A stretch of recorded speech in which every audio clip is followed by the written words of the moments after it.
Okay, so hi everyone. Now in this video, I am going to discuss about the explicit form of a sequence. Now this is still part of lesson number 1.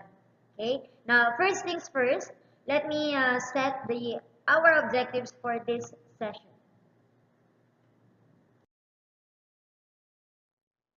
Okay. So at the end of the presentation, you will be able to first define the explicit form of a sequence, and lastly, you'll be able to write the first n terms of a sequence given its explicit form. Okay. So technically speaking, this presentation is just of two parts. Okay. First, we will be defining what an explicit form is, and then in the second part, we will be having some we will be working on some exercises. Okay, a couple of exercises. Okay, so let's start. Okay, so let us now have the formal definition of an explicit form. So the explicit form is used to find a term of the sequence by determining its position. Okay, so certain sequences, not all, can be defined or expressed as an explicit formula. So an explicit formula will create a sequence using n, okay, where n is actually the number location of each term, or n represents the position of each term in the given sequence. So if you can find an explicit formula for a sequence, you can or you will be able to quickly or easily find any term in the sequence simply by replacing n with the number of the term you seek. In other words, an explicit formula designates the nth term, okay, the nth term of the sequence as an expression of n. Again, where n refers to the term's position. Okay? So parang ang ginagawa lang natin dito ay, given a sequence, gagawa tayo ng isang formula in terms of n. So yung variable na gagamitin natin sa formula ay n.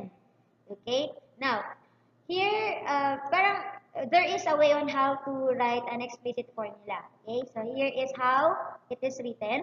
Okay, so it may be written in either subscript notation, you have this one, or in functional notation. So, okay, we have discussed sequence as a function. So, alam na rin natin kung paano gamitin tong function notation na to. Okay, now, this subscript notation is read as a sub n, while this functional notation is read as f of n. So, yan. Yan yung parang overview ng explicit formula. At yan yung gagawin natin para sa discussion. In this lesson, ito yung gagawin talaga natin. Okay, so, yes.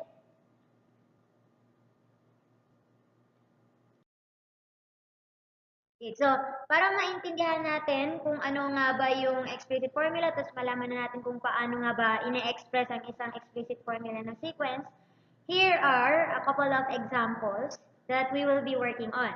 So, for this example, we are going to use the given explicit form of a sequence to write its four terms. So, here is how you write an explicit formula. So, I have used the subscript notation since we are already done using the functional relation or functional notation. So, magpo-focus naman tayo dito sa kung paano mag-evaluate ng explicit formula gamit ang subscript notation. Okay, so let's start.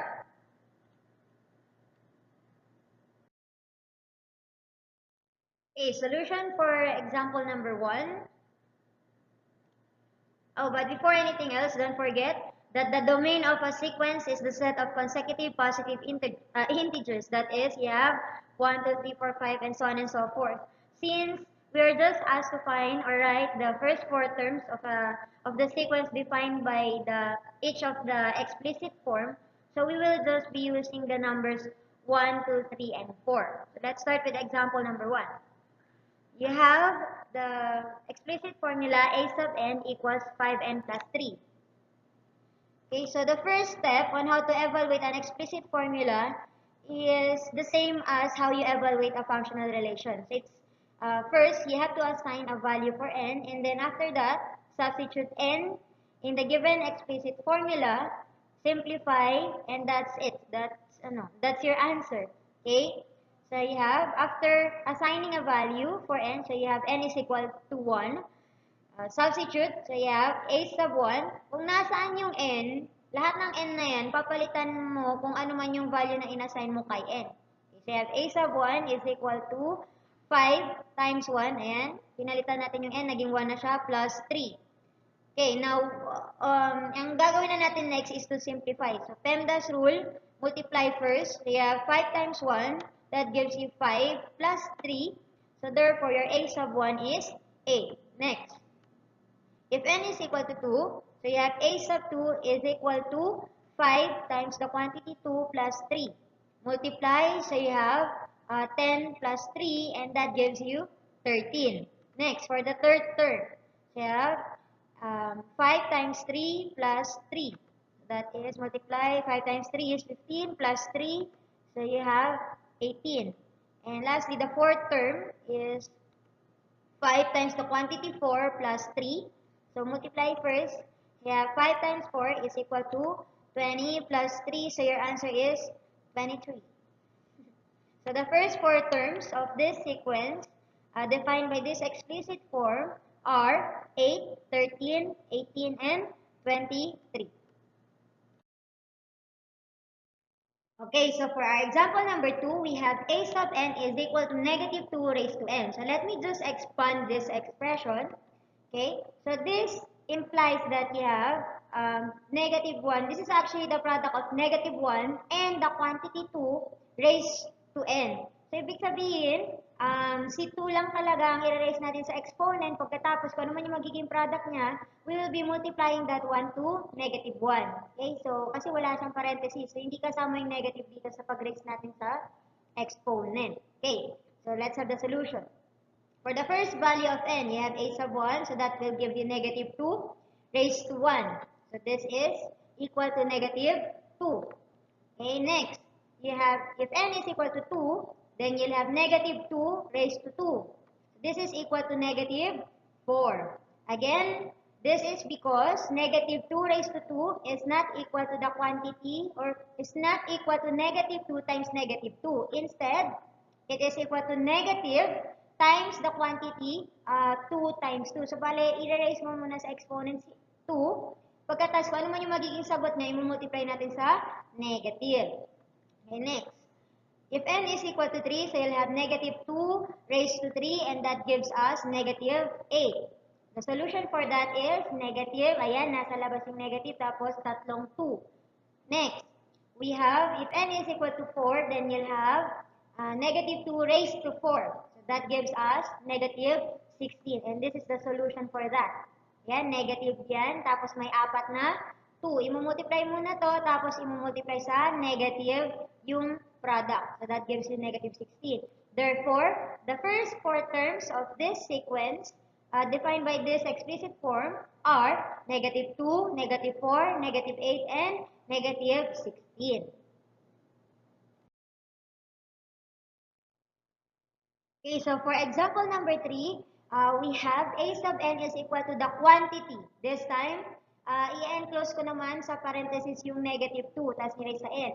So, ang ibig sabihin naman ito, since meron na tayong gamit ng parenthesis, ang ibig sabihin niyan ngayon, pati si negative sign, okay, pati itong negative na to ay kasama na rin sa i-raise natin sa exponent. So, let's have the solution. Okay, first value of n, so substitute, you have negative 2 raised to 1, the answer is negative 2. Next, for the next value, you'll have, ayan, negative 2 raised to 2. So, the solution for that is, eto, ngayon, pwede mo nang sabihin na negative 2 times negative 2 yan. And that gives us 4. Next, for the third value of n, so you have 3, negative 2 raised to 3.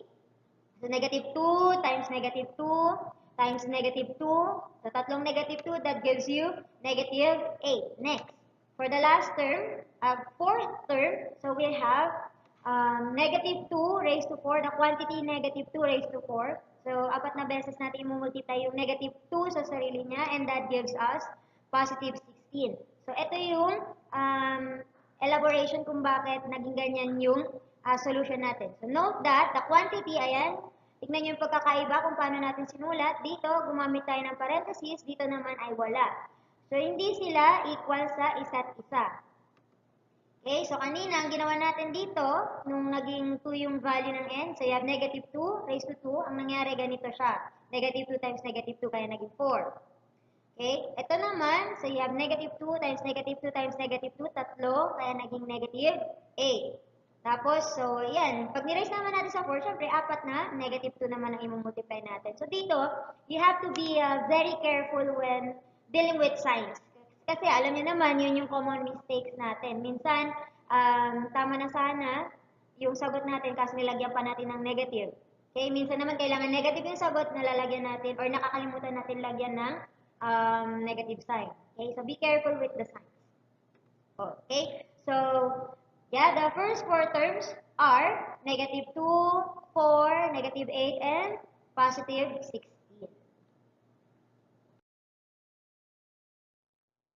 Okay, so for our fourth example, we have a sub n is equal to n over n plus 1. Okay, first value of n, we have n is equal to 1. So you have 1 over 1 plus 1 and add first.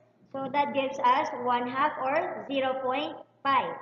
Next, if n is equal to 2, so you'll have 2 over 2 plus 1. So add first. So you'll have 2 over 3 or 0.67. Anyways, this 2 over 3 when converted to decimal, it is non-terminating. So pag ganun yung nangyari, round up your answers to the nearest hundreds, 2 decimal places. Okay, next, if n is equal to 3, so you'll have 3 over 3 plus 1. Add first, so you have 3 over 4 or 0.75. Next, the fourth term, so you'll have 4 over 4 plus 1. Add first, so you'll have 4 over 5 or 0.8. Now, therefore, the first four terms of the sequence defined by this explicit form are 1/2, 2/3, 3 over 4, and 4 over 5. Okay?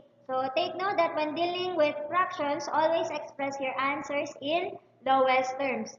At kapag nag-OR tayo, kailangan sigurado kayo sa nagiging equivalent value ng fraction na sagot natin. Kasi, to avoid committing some careless mistake. Sayang yung points. Okay? So, yan. Okay, so that's it for today, class.